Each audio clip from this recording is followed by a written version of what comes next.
Hello जी। आज के पहले वीडियो में हम बात कर लेते हैं सीई इन्फो सिस्टम्स के बारे में। अब देखो, हो सकता है आपने इस कंपनी का नाम ना सुना हो, बट आपने मैपमा इंडिया का नाम जरूर सुना होगा। तो ये मैपमा इंडिया वाले कंपनी, तो चलिए देख लेते हैं इसकी क्या कहानी रही Q1 में। इसका बिजनेस मॉडल एनालिसिस कर लेते हैं, इसके कुछ फ्यूचर आउटलुक देख लेते हैं, और कंपनी ने क्या गाइडेंस दिया, कंपनी के मैनेजमेंट ने क्या गाइडेंस दिया, उसके बारे में भी थोड़ी सी चर्चा कर लेते हैं। तो चलिए सबसे पहले हम शुरुआत करते हैं कंपनी का मार्केट कैप से ही। तो 11,400 करोड़ रुपीज के आसपास का कंपनी का मार्केट कैप है। अब देखो, जिस स्पेस में ये लोग ऑपरेट कर रहे हैं ना, ये जो मैपिंग इंडस्ट्री वाले स्पेस में ये लोग ऑपरेट कर रहे हैं, इसका स्केल बहुत बड़ा है। उसके हिसाब से ये कंपनी बहुत ही छोटा प्लेयर है इन द मार्केट। तो ठीक है।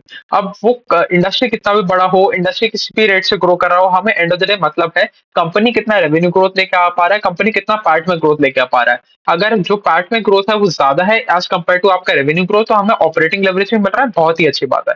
और मतलब ऐसा नहीं है कि 1% का रेवेन्यू ग्रोथ आ जाए और 2% का पार्ट का ग्रोथ आ जाए तो ऑपरेटिंग लेवरेज मान के हम खुश हो जाएंगे। मतलब अच्छे रेट पे हमारा रेवेन्यू ग्रोथ आया, और अगर उससे भी अच्छे रेट पे हमारा पार्ट का ग्रोथ आ रहा है, तो बहुत ही बेहतरीन बात है। तो चलिए शुरू कर लेते हैं सबसे पहले इनके इसी नंबर से। तो अगर मैं रेवेन्यू ग्रोथ की बात करूं, तो 13.5% के आसपास का कंपनी का रेवेन्यू ग्रोथ आया on a Y level, and part growth was at 12% on a Y level.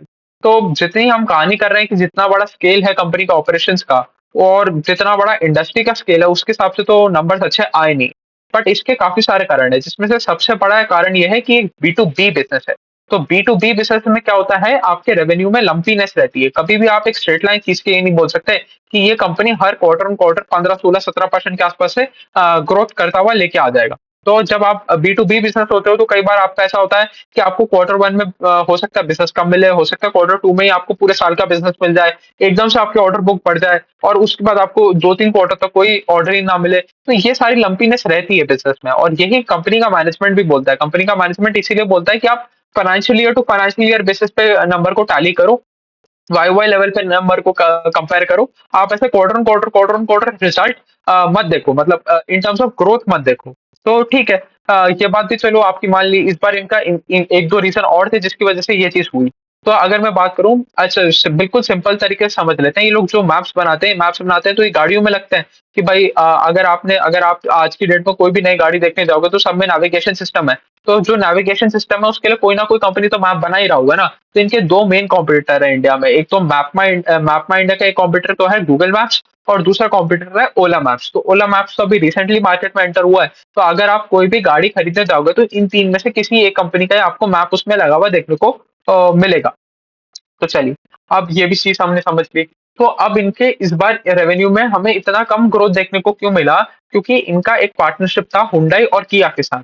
तो हुंडई और किया के साथ जो इनका पार्टनरशिप था वो इस बार क्लोज हो गया। तो इनका क्या होता है, इनको ऐसा ऐसा ऑर्डर मिलता है कि भाई 4 साल के आपके साथ पार्टनरशिप कर दिया, तो 4 साल तक हमारी गाड़ियों में आप ही के मैप लगेंगे, आप ही मैप दोगे, आप ही अपना सॉफ्टवेयर सर्विसेज प्रोवाइड करोगे।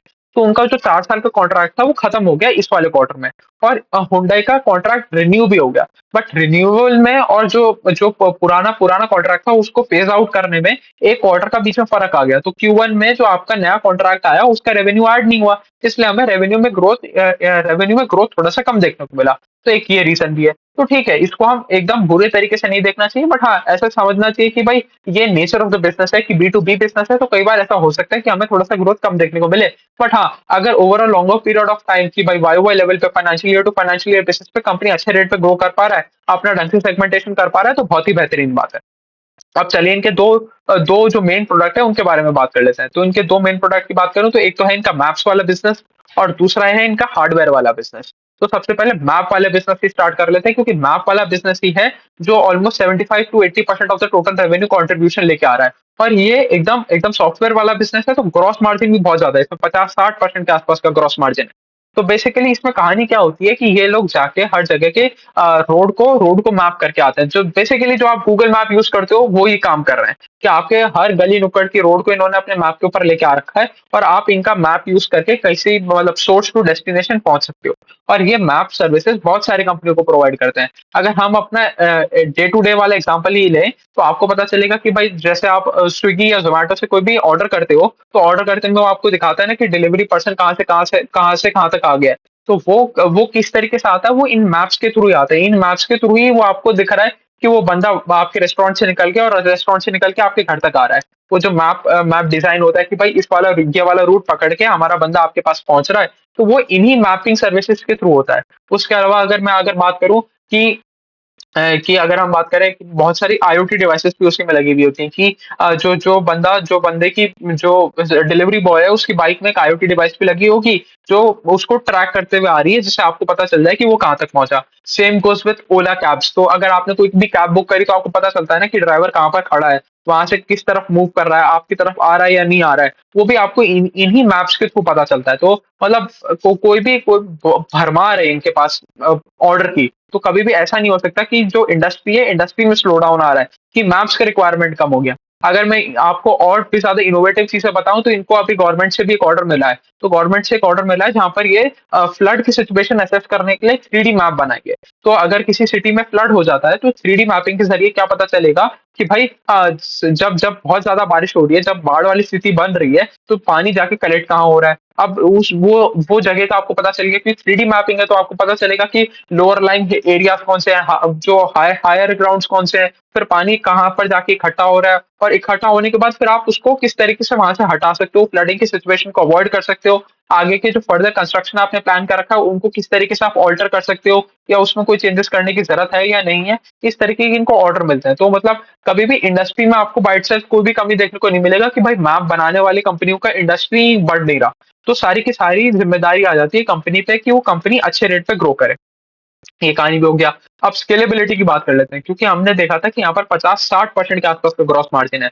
तो जो भी सॉफ्टवेयर प्रोडक्ट होता है ना उसमें स्केलेबिलिटी बहुत ज्यादा देखने को मिलती है। क्योंकि चलो चलो इसको हम एक एग्जांपल से समझने की कोशिश करते हैं कि सपोज एक है हमारे पास मैप माई इंडिया जिसका हमने प्रोडक्ट ऑलरेडी समझ लिया है, मैप वाले डिवीजन हमने समझ लिया है। और दूसरी तरफ है अपोलो पाइप्स। तो अपोलो पाइप्स क्या है वो भी हम डिस्कस कर चुके हैं, वो भी आप चाहो तो मेरा Q1 का एनालिसिस देख लेना, मेरे प्रोफाइल के हाइलाइट्स वाले सेक्शन में आपको अपोलो पाइप्स का भी एनालिसिस देखने को मिल जाएगा या बाकी सारी स्टील कंपनी का ही आपको एनालिसिस देखने को मिल जाएगा। तो एक तरफ है अपोलो पाइप्स जो एक हार्डवेयर बना रहा है और एक तरफ है हमारा मैप माई इंडिया जो एक सॉफ्टवेयर बना रहा है। तो अब समझ लेते हैं दोनों में कहानी क्या हुई। तो सपोज मैं एक अपोलो पाइप हूँ, अपोलो पाइप पे मेरे पास 10,000 टन बनाने की कैपेसिटी है और मैं 10 कंपनियों को ऑलरेडी कैटर कर रहा हूँ। तो हर कंपनी को मैं 1,000 टन के आसपास का माल सप्लाई कर देता हूँ हर हर क्वार्टर में। और मेरे पास क्वार्टर में 10,000 टन बनाने की कैपेसिटी है तो मैं 100% यूटिलाइजेशन पे चल रहा हूँ। अब मेरे पास 5 और कंपनी आ जाती हैं और कहती हैं भाई साहब हमें भी हजार हजार टन के आसपास का हमें स्टील पाइप्स एंड ट्यूब्स बेच दो। तो मेरे को क्या करना पड़ेगा, पहले मेरे को एक कैपेसिटी बिठानी पड़ेगी, खर्चा करना पड़ेगा। वो खर्चा करने में 5 6 7 महीने जो भी लगेंगे, जो पैसा लगेगा वो लगेगा, उसके बाद जाके मैं उन लोगों को केटर कर पाऊंगा। तो एक एडिशनल पाइप बनाने के लिए मेरे को एडिशनल खर्चा करना पड़ा।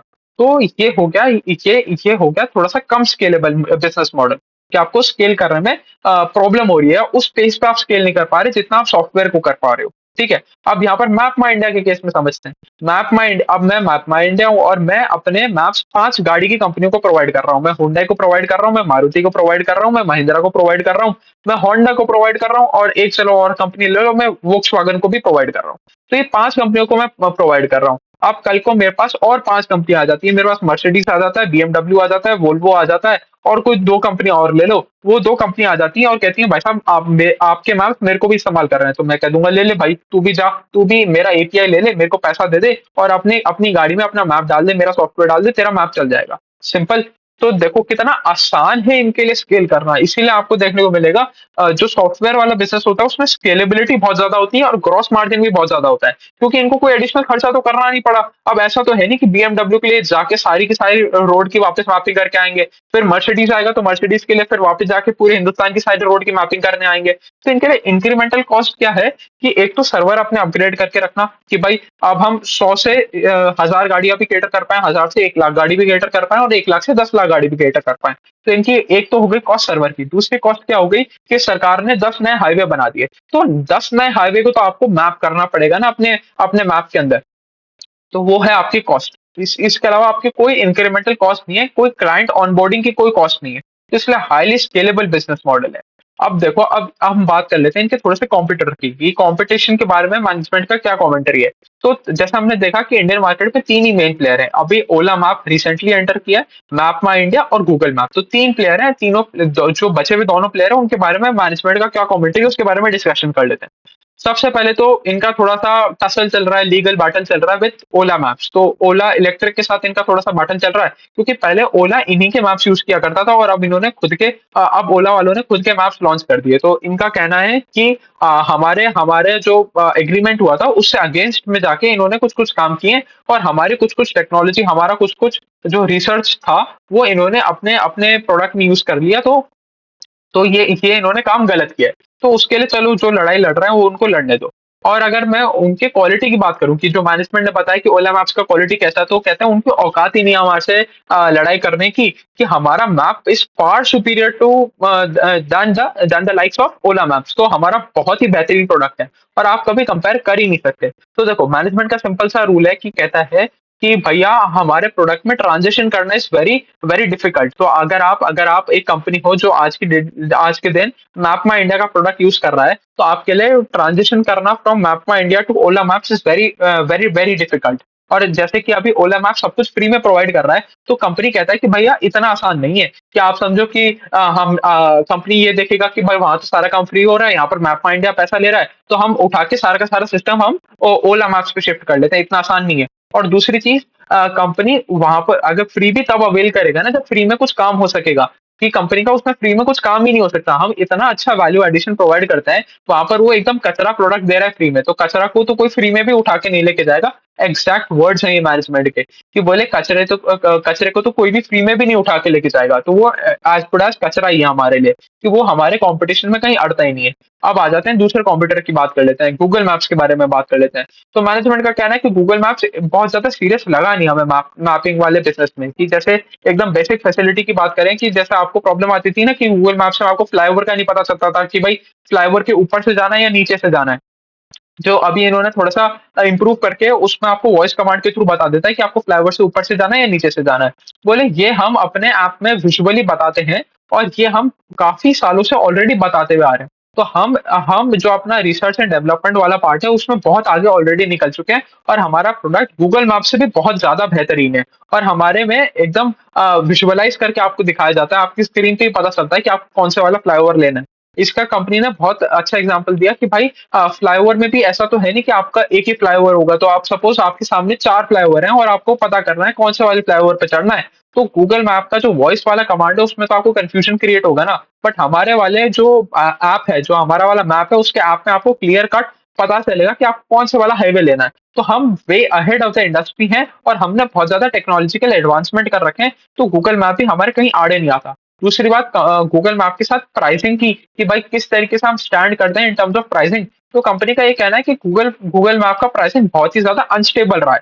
कभी वो उठा के एकदम फ्री में प्रोवाइड कर देता है, कभी वो बहुत महंगा कर देता है, कभी वो फिर सस्ता कर देता है, तो स्टेबिलिटी नहीं आ पाती। तो अब आप ऐसे समझो कि सपोज आप गूगल मैप के यूजर हो, तो कभी तो आपकी कंपनी को उसको कुछ भी पैसा पे नहीं करना पड़ता, किसी महीने उसका बिल आ जाता है 10 लाख रुपए का, किसी महीने उसका बिल आ जाता है 5 लाख रुपए का। तो आपका तो सारा दिमाग इसी में खराब हो जाएगा ना, कि एक ऐसी कंपनी है, एक ऐसी कंपनी का मैं प्रोडक्ट यूज कर रहा हूँ जो कभी भी कितने का भी बिल बना के भेज देती है और मेरी बैंड बज जाती है। मेरे पास कोई कैलकुलेशन करने के लिए एक मेट्रिक ही नहीं है कि ना, कि भाई मैं अपने ये जो मैप वाला सॉफ्टवेयर है इसके ऊपर इतना खर्चा कर रहा हूँ, तो मेरे पास कोई एग्जैक्ट फिगर ही नहीं आ पा रहा। तो कंपनी कहती है वहां पर स्टेबिलिटी नहीं है, ओला मैप्स की क्वालिटी नहीं है, और हम ये दोनों चीजें प्रोवाइड करना चाह रहे हैं और हम बहुत अच्छी तरीके से प्रोवाइड भी कर रहे हैं, और मतलब काफी ज्यादा पुराना भी कंपनी है ये वाला काम भी हो गया। तो हमने समझ लिया मैप वाला बिज़नेस क्या है। मैप वाले बिज़नेस में ग्रॉस मार्जिन बहुत ज़्यादा है, 75-80% के आस-पास कंट्रीब्यूट करता है, हाइली स्केलेबल है, अच्छी रेट पे ग्रो कर रहा है। अब आ जाते हैं हार्डवेयर वाले बिज़नेस पे। हार्डवेयर वाला बिज़नेस में थोड़ी-सी इस बार क्वार्टर में कहानी थोड़ी-सी खराब रही। क्वार्टर ऑन क्वार्टर लेवल देखो, अगर हार्डवेयर सेल्स की बात करूँ तो 42% के आस-पास का डीग्रोथ देखने को मिल गया। हार्डवेयर सेल में, जो मतलब जो एकदम फिजिकल प्रोडक्ट है, फिजिकल प्रोडक्ट की डिलीवरी में 42% के आस-पास का हमें ड्रॉप देखने को मिल गया। अब ये क्यों हुआ? तो कंपनी ने बताया कि भाई ये इस वजह से हुआ क्योंकि हमारी जो सब्सिडरी है, जो ये मैन्युफैक्चर करता है, उसको कैश क्रंच हो गया था। तो कैश क्रंच की वजह से मतलब उनके पास पैसा ही नहीं बचा था। बेसिकली कंपनी ये कहना चाह रही है कि उनके पास पैसा ही नहीं बचा था ये सारे प्रोडक्ट बनाने के लिए। इसकी वजह से ये लोग प्रोडक्ट बना नहीं पाए, इसलिए बाजार में बिक नहीं पाए, इसीलिए आपको यहाँ पर डिग्रोथ देखने को मिल रहा है। ऐसा कुछ नहीं हुआ कि हमने प्रोडक्ट बना के रखा हुआ था और मार्केट में डिमांड नहीं आ रही है। मार्केट में भरपूर डिमांड है, बस इस वजह से ही नहीं हो पाया, और उसके लिए हमने इसमें कैश इन्फ्यूजन भी कर दिया, तो आपको क्वार्टर 2 में देखने को मिल जाएगा। बट अब ये चीज़ समझ में नहीं आई कि भाई अगर आपको पता था कि वहाँ पर कैश क्रंच आ रहा है, तो आपको पहले से ही उसको कंपनी को कैश दे के रखना चाहिए, आपको उसमें पैसा डाल के रखना चाहिए, जिससे कभी भी इस तरीके की सिचुएशन ना आए। पर ठीक है, देखो जो कंपनी ने आप कौन कॉल में बताया वो मैं आपको बता रहा हूँ। ये भी काम हो गया। बट देखो एक और सबसे इंपॉर्टेंट चीज़, फिर भी जो इनका आईओटी वाला बिज़नेस है, आईओटी वाला बिज़नेस अच्छी रेट पे बढ़ा। अच्छी रेट पे बढ़ा, देखो कैसे बताऊँ? अगर मैं बात करूँ आईओटी वाला बिज़नेस में हार्डवेयर वाला पार्ट गिरा 42% के आसपास से, बट जो ओवरऑल आईओटी बिज़नेस था दैट वाज़ स्टिल अप 3%, क्योंकि जो इनका सॉफ्टवेयर एज़ अ सर्विस वाला पार्ट था ना, वो 70% बढ़ गया। देखो बहुत सारा कन्फ्यूजन हो गया, थोड़ा-सा क्लियर कर लेते हैं। अब इनका 80% आ रहा है मैप वाले बिज़नेस से, उसको हटा दो, उसको साइड कर देते हैं। बचा 20%, 20% है पूरा आईओटी वाला पार्ट। अब आईओटी वाले पार्ट में 2 डिवीज़न है, एक तो आपका हार्डवेयर वाला डिवीज़न हो गया और एक हो गया सॉफ्टवेयर एज़ अ सर्विस वाला डिवीज़न। तो हार्डवेयर वाले डिवीज़न में तो कुछ ग्रोथ आया नहीं, डीग्रोथ आया 42% के आसपास का। बट ये जो सॉफ्टवेयर एज़ अ सर्विस वाला डिवीज़न है, इसने 70% के आसपास का ग्रोथ किया, तो ओवरऑल आईओटी वाला बिज़नेस 3% के आसपास से बढ़ा। अब देखो क्या होता है, आपने एक कंपनी को हार्डवेयर बेच दिया, एक सेंसर बेच दिया, एक डिवाइस बेच दिया, उसके ऊपर का जो सॉफ्टवेयर है, उसके ऊपर का जो सॉफ्टवेयर है वो तो रिकरिंग है ना। अब ये बहुत ही इंटरेस्टिंग चीज है, देखो आप सपोज आपने हुंडई को अपना हार्डवेयर बेच दिया, तो हुंडई उसके ऊपर का जो सॉफ्टवेयर है उसके लिए लगातार पेमेंट करेगी, उसको आपको हर साल पेमेंट करना पड़ेगा। तो आपको हार्डवेयर एक बार बेचना है, उसके ऊपर सॉफ्टवेयर का रिकरिंग पेमेंट आपको लगातार आता रहेगा। तो इसीलिए हमें यही देखने को मिला कि हमें हार्डवेयर में ग्रोथ नहीं देखने को मिला, बट हमें सॉफ्टवेयर में बहुत अच्छा रेट पे ग्रोथ देखने को मिला। इसी तरीके से अगर मैं बात करूँ, एक कंपनी हमने कल भी किया था जिसका नाम था इक्यू लाइटिंग। इक्यू लाइटिंग के साथ भी यही कहानी थी कि वो क्या करते थे, उनके साथ भी कुछ ऐसा ही था, मेरे को एग्जैक्टली चीज याद नहीं आ रही, बट उनके साथ भी ऐसा ही था कि वो एक प्रोडक्ट बेचते थे और उसके ऊपर की, सॉरी इक्यू लाइटिंग नहीं था, वो कंट्रोल प्रिंट था, कि उन्होंने प्रिंटर बेच दिया और प्रिंटर बेचने के बाद उसकी इंक पे लगातार वो कमाए जा रहे हैं। तो इनके साथ भी यही कहानी है कि इन्होंने हार्डवेयर बेच दिया, हार्डवेयर बेचने के बाद उस हार्डवेयर को यूज करने के लिए जो सॉफ्टवेयर है, सॉफ्टवेयर को लगातार बेच रहे हैं, उसके लिए हर साल चार्ज कर रहे हैं और उससे पैसा कमा रहे हैं, तो फिर भी इनका थोड़ा सा मेंटेन रहा। अब देखो एक बहुत ही ऑप्टिमिस्टिक गाइडेंस दिया है कंपनी ने, और मतलब पहले से दे रखा है और उसको भी अभी मेंटेन करते हुए आ रहे हैं। कंपनी कह रही है कि हम FY 27-28 तक 1,000 करोड़ का टॉप लाइन टच कर देंगे। 1,000 करोड़ का टॉप लाइन टच करना is great deal for this company, की करंटली 350 करोड़ के आसपास का इनका टॉप लाइन है, जो मतलब रेवेन्यू है वो 350 करोड़ के आसपास का है, उसको 1,000 करोड़ लेके जाना चाह रहे हैं, मतलब 3 गुना करना चाह रहे हैं अपने रेवेन्यू को इन नेक्स्ट 3-4 ईयर्स। तो वो बनता है कुछ 35-40%, 35-40% के आसपास का CAGR ग्रोथ।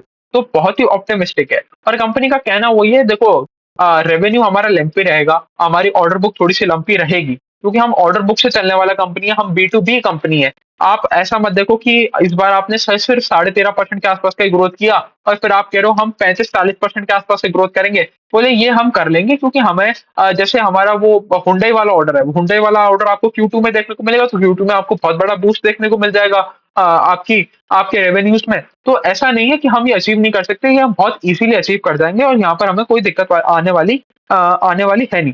अब चलो, अगर हमने इतनी बात कर ली ऑर्डर बुक की, तो ऑर्डर बुक की कहानी भी देख लेते हैं। तो इनका ऑर्डर बुक अब पहुंच गया है ऑलमोस्ट ऑलमोस्ट 1400 करोड़ रुपीज के आसपास, 1372 करोड़ रुपीज के आसपास का इनका ऑर्डर बुक पहुंच गया है, which is an increase of 49% on a YY level. तो ऑर्डर बुक बहुत बेहतरीन रेट से बढ़ रहा है। अब देखो थोड़ा सा क्या है, ये सारी कंपनी ऑर्डर बुक पे चलती है, तो ऑर्डर बुक पे हमें थोड़ा सा ध्यान रख के चलना है, और इस पे भी, इस चीज पे भी ध्यान दे के चलना है, कहीं ये ऑर्डर बुक कैंसिल तो नहीं होता कि भाई कंपनी आके डिस्क्लोज करती है कि भाई हमें 1500 करोड़ का ऑर्डर बुक मिल गया, और फिर पता चलता है 2 महीने बाद वो उठा के ऑर्डर कैंसिल हो गया, कंपनी को रेवेन्यू का रियलाइजेशन ही नहीं हो पाया। इस कंपनी के साथ तो ऐसा नहीं है, जितने इनको पुराने ऑर्डर मिल रहे हैं वो ऑर्डर एग्जीक्यूट भी हो रहा है और उनका इनको पैसा भी देखने को मिल रहा है। तो यहाँ पर भी सारी कहानी ठीक है। और उसमें ये जो 1400 करोड़ है, उसमें 400 करोड़ रुपीज के आसपास का हुंडई का भी ऑर्डर है, जो Q2 से रियलाइज होना स्टार्ट होगा। तो चलिए यही थी कहानी मैपमा इंडिया की सीई इन्फो सिस्टम्स के बारे में। अब देखो कंपनी ने गाइडेंस तो बहुत तगड़ा दिया है। कंपनी क्या करती है, कंपनी के अगर 4 क्वार्टर है ना, तो 4 क्वार्टर में से एक क्वार्टर ऐसा हो ही जाता है जिसमें कंपनी अपना ग्रोथ डिलीवर कर नहीं पाती है, और इस बार क्या हुआ, वो Q1 ही पड़ गया। बाय चांस ऐसा हुआ कि भाई वो होंडा किया वाला जो पार्टनरशिप था, उसकी सेल्स को इनको रैम्प डाउन करना था, और जो जो नेक्स्ट इनका पार्टनरशिप में जो गया है, जो जो एग्रीमेंट साइन हुआ है, वो Q2 से स्टार्ट होगा उसका रेवेन्यू आना। तो इसलिए इस बार इनको थोड़ा सा हिट देखने को मिल गया इनके रेवेन्यू ग्रोथ पे। But at the end of the year company 30-32% के आसपास को ग्रोथ कर ही देता है। तो एक अच्छा कंपनी ट्रैक करते रहना चाहिए। फिर वही बात है, हमें लगातार ट्रैक तो करना ही पड़ेगा। कोई भी कंपनी को हम ऐसे नहीं छोड़ सकते कि भाई कंपनी के मैनेजमेंट ने 1000 करोड़ का गाइडेंस दे दिया, अब मैं सीधा उठ के एक सुबह उठूँगा जो सुबह होगी FY 28 की, और उस दिन देखूँगा कंपनी का क्या भाव है। आपको लगातार कंपनी को ट्रैक तो करना ही करते रहना ही पड़ेगा।